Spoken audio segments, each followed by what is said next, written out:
selamat datang di EduTalk, podcast inspiratif untuk para pejuang pendidikan. Salam harmoni, Salam harmoni. salam pendidikan. Saya Ayu Intan. Dan saya Arta Wioni. Jadi hari ini kita akan membahas permasalahan yang sering membuat mahasiswa kebingungan, terutama mahasiswa awal yang ada di Fakultas Ilmu Pendidikan. Benar sekali, pada EduTalk kali ini kita akan membahas mengenai instrumen penilaian dan evaluasi pembelajaran. Nah, pada podcast kali ini kami tidak hanya berdua saja, tetapi kami sudah mengundang narasumber yang sangat luar biasa. Beliau merupakan dosen pengampu mata kuliah asesmen dan evaluasi pembelajaran, sekaligus Wakil Dekan 3 Fakultas Ilmu Pendidikan Undiksa. Nah, tanpa berlama-lama lagi, kita sambut narasumber kita yang sangat luar biasa, Bapak Dr. Putu Aditya Antara, SPD, MPD. Pak. Selamat siang Bapak. Selamat siang. Bagaimana kabarnya hari ini Pak? Luar biasa. Ya, luar biasa. Luar biasa, sangat memanas ya kali ini Aditya. Iya, harus semangat. Kira-kira apa nih Bapak kesibukan akhir-akhir ini di Fakultas Ilmu Pendidikan? Ya, karena tugas saya jadi dosen, saya harus mengajar dan tentunya melaksanakan tridharma perguruan tinggi saya, meneliti, mengabdi, dan mengajar mahasiswa. Di kesempatan lain juga karena dapat tugas sebagai Wakil Dekan Bidang Kemahasiswaan, keseharian saya melaksanakan program-program bagaimana caranya agar mahasiswa-mahasiswa di Fakultas Ilmu Pendidikan bisa semakin berprestasi, bisa menjadi mahasiswa berkualitas dan terdepan. Sibuk sekali ya untuk Fakultas Ilmu Pendidikan agar berprestasi di bidang akademik ya khususnya Bapak. Oke, tanpa kita berlama-lama pada podcast kali ini, kita langsung saja untuk ke topik kita Bapak. Nah, topik kita pada kali ini itu membahas mengenai instrumen penilaian dan evaluasi pembelajaran. Ya, seperti yang informasi yang saya dapatkan, bahkan nih Bapak, ada beberapa mahasiswa semester 2 atau semester 1 itu kadang menghubungi saya menanyakan terkait instrumen penilaian dan evaluasi pembelajaran. Nah, menurut Bapak pribadi, sebenarnya instrumen penilaian dan evaluasi pembelajaran itu seperti apa nih Bapak? Iya, instrumen penilaian dan evaluasi pembelajaran ini merupakan sebuah produk, sebuah materi, atau di kelas-kelas itu menjadi sebuah mata kuliah yang harus dikuasai oleh seorang mahasiswa calon guru. Karena nanti ketika menjadi guru, kewajiban mutlak seorang guru itu selain menyampaikan materinya adalah mengevaluasi ketercapaian materi yang sudah disampaikan oleh guru. Nah, evaluasi ini akan menggambarkan bagaimana figur siswa kita, figur peserta didik kita dari hasil pembelajaran yang kita lakukan. Dan dalam proses melakukan evaluasi ini dibutuhkan sebuah barang gitu ya, dibutuhkan sebuah hal yang kita gunakan untuk mengukur peserta didik kita, yang kita gunakan untuk menilai peserta didik kita. Apa itu barangnya? Itu disebut dengan instrumen penilaian ya. Itu instrumen penilaian. Kalau dianalogikan, ketika kita ingin mengukur berat badan, ketika Intan dan Adita ingin mengukur berat badan menggunakan apa? Menggunakan timbangan. Menggunakan timbangan, karena timbangan ini adalah untuk mengukur berat badan orang atau berat badan yang lain gitu ya. Nah, evaluasi pembelajaran begitu juga. Ini evaluasi pembelajaran adalah sebuah kegiatan menilai ketercapaian peserta didik kita, ketercapaian siswa kita atas materi yang sudah kita berikan. Atau misalkan melakukan sebuah penilaian sebelum materi kita disampaikan. Evaluasi pembelajarannya ada 3. Ada evaluasi yang dilakukan di awal disebut dengan asesmen diagnostik, evaluasi yang dilakukan di tengah-tengah itu disebut dengan asesmen formatif atau evaluasi formatif, dan di akhir itu disebut dengan evaluasi sumatif. Dan di saat lakukan sebuah penilaian itu atau evaluasi itu, produk yang saya katakan tadi sebagai sebuah instrumen penilaian itu sangat penting. Dia seperti ketika kita ingin mengukur berat badan, timbanganlah itu gitu, timbanganlah barangnya. Ketika kita ingin mengevaluasi seorang siswa, instrumen penilaianlah barangnya. Ya, seperti itu. Berarti dari pengertian yang Pengertian yang disampaikan disampaikan Bapak itu berarti ada keterkaitan antara penilaian instrumen penilaian sama evaluasi pembelajaran ya Bapak? Iya, sangat terkait. Instrumen penilaian ini menjadi barang yang tidak boleh dipisahkan dengan evaluasi pembelajaran. Dan seorang guru harus bisa membuat instrumen yang baik untuk mengukur ketercapaian peserta didik, untuk mengukur ketercapaian siswa kita, apakah materi kita sudah tersampaikan dengan baik. Karena kalau salah membuat instrumen, evaluasi kita juga salah. Instrumen salah, Evaluasi juga salah. Makanya kalau timbangan, analoginya seperti tadi, kalau timbangan, seandainya timbangan kita nggak bagus, ini seperti Inta dan Adita, ini kan ya tergolong nggak tinggi-tinggi berat badannya gitu ya. Tetapi kalau timbangan kita nggak bagus, timbangannya ada nggak bagus, bisa-bisa Intan sama Adita beratnya 90 kg gitu kan, nggak mungkin itu. Nah, sama halnya dengan evaluasi pembelajaran. Kalau instrumen penilaiannya salah, evaluasi pembelajarannya pasti salah. Oke, seperti itu. Nah, dari pengertian dan juga kaitannya pasti ada juga fungsi dan juga manfaatnya nih Pak dari instrumen penilaian dan juga evaluasi pembelajarannya Bapak. Kira-kira Seperti apa manfaat dan fungsi kita membuat instrumen dan evaluasi pembelajaran? Iya. Groundnya, payung besarnya adalah evaluasi pembelajaran. Evaluasi pembelajaran ini digunakan untuk menentukan keputusan. Gitu. Siswa kita harus diapakan, ya. Karena evaluasi ini pentingnya adalah yang terakhir gitu, menentukan keputusan. Siswa kita akan kita apakan. Proses evaluasi yang panjang dilakukan, yang di akhir itu adalah keputusannya. Siswa kita seperti apa? Kalau umpamanya bagus, kita berikan penilaian bagus. Oh, siswa kita ini kita berikan rekomendasi, kita berikan pengayaan tambahan. Kalau dia sedang atau jelek hasil belajarnya berdasarkan evaluasi pembelajaran kita, nah disinilah guru harus melakukan sebuah treatment, harus melakukan sebuah kebijakan bagaimana caranya agar mereka ini bisa naik, gitu. Kemampuannya bisa semakin meningkat. Di situ dibutuhkan keputusan yang baik dari hasil evaluasi pembelajaran yang dilakukan. Nah, maka dari itu ketika membuat instrumen itu harus benar-benar bagus. Misalkan kalau memberikan materi tentang matematika 2 tambah 2 sama dengan 4 itu misalnya. Nah, instrumennya jangan memberikan perkalian 2 kali 2 sama dengan 4 gitu. Ini nggak mengukur materi yang diberikan itu sekarang. Karena menyimpang dia. Kalau materi itu diberikan, materi kita misalnya seperti saya katakan tadi 2 tambah 2 sama dengan 4. Kita belum sempat mengajarkan ke siswa kelas 1 itu tentang 2 kali 2 sama dengan 4. Nggak boleh kita menanyakan 2 kali 2 sama dengan berapa anak-anak. Nggak boleh. Jadi kita mengukur apa yang belum mereka dapatkan, apa yang belum kita ajarkan. Itu nggak boleh itu dilakukan. Sehingga harus nyambung dia instrumen, evaluasi, dan yang sebelumnya materi yang kita berikan. Nah, dari fungsinya nih Bapak, kan harus ada keterkaitan dari instrumen dengan materi. Nah, kita akan langsung saja nih Pak. Kira-kira caranya itu seperti apa Bapak? Misalkan tips and trick dari Bapak untuk menyusun sebuah instrumen penilaian dan evaluasi pembelajaran. Karena begini Bapak, terkadang di kelas itu banyak sekali mahasiswa menjadi perdebatan antara membuat instrumen penilaian dan evaluasi pembelajaran. Karena terkadang menjadi perdebatan itu di bagian aspek dan dimensi. Kadang kan karena kurikulum kita yang sekarang berbeda dengan kurikulum kita sebelumnya. Ada yang bertanya-tanya aspek dan dimensi itu dicantumin apa? CPK atau kompetensi dasar K seperti itu Bapak. Mungkin ada kisi-kisi nih bagaimana cara membuat instrumen yang mudah dan mungkin bisa menjadi acuan atau pedoman bagi siswa yang bertanya-tanya. Iya, betul.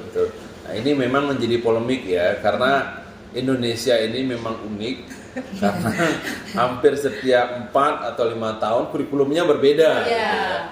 Jadi capaian pembelajarannya pun bisa berbeda gitu. Rancangan materi juga bisa berbeda.